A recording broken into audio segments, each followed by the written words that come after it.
Buck Davidson completing the first of his 3 tests here at Rolex, Kentucky, and Park Trader going first of the 3. Kind of tell us a little bit about your ride on him and your thoughts on it overall.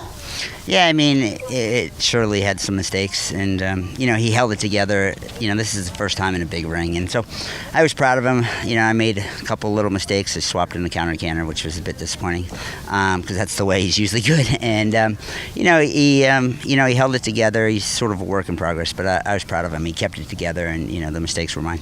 Well, for so many of these big-time riders, you normally are used to riding so many different horses at so many levels at a show. So how relieving is it to go in and you just have one test to focus on here this weekend?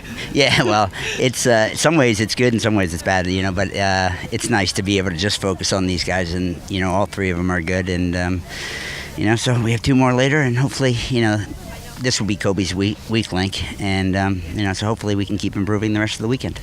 Well, he'll also get to go first out of your bunch on cross country. And, how do you think that sits overall with the group of horses you have, riding him first of the 3 for you? Well, it was very kind and I think a great move for the TD to allow us to pick. And so I picked, my order sort of according to that. Kobe's a little bit of an unknown. He'll gallop forever. I don't know if he'll do 2 strides or 3 strides in some places, and I probably shouldn't tell him. But it's good. He'll give me a good sense of what the course is like. He's very brave. There's a lot of jumping out there, so he's got to pay attention the whole way. But, I sort of did that order on purpose. Then I'll have a little bit more knowledge for Martimore second, and then obviously Reggie comes last, and so we'll see how the weather holds up. And, this place when it gets wet is difficult. So it's supposed to rain a little bit Saturday, but we'll see.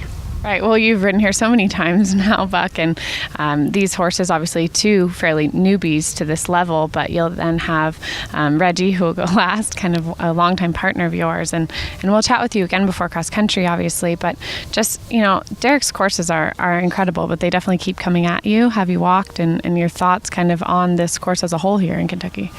Yeah, I think it's always beautifully presented here. And, I think, I said there's sort of 75% of the jumping in the first half of the course. And, then he lets you, have some long runs and some long gallops. And so, I sort of think people are going to be sort of 20 to 30 seconds down at the quarry. And then if you sort of quietly, if you still have horse, then you can, get home. And I think, you'll see people flying at the end. But, I think it's a great course. There's just everything's on just a little bit of an angle. Everything's got a little bit of an accuracy question. And so it's going to be a challenge, that's for sure. All right. Well, always a challenge here, obviously at the 4-star level, but we wish Buck the best of luck. And your first dressage test completed. So congratulations on that. We'll look forward to watching the other 2 go. Awesome. Thanks, Ryan.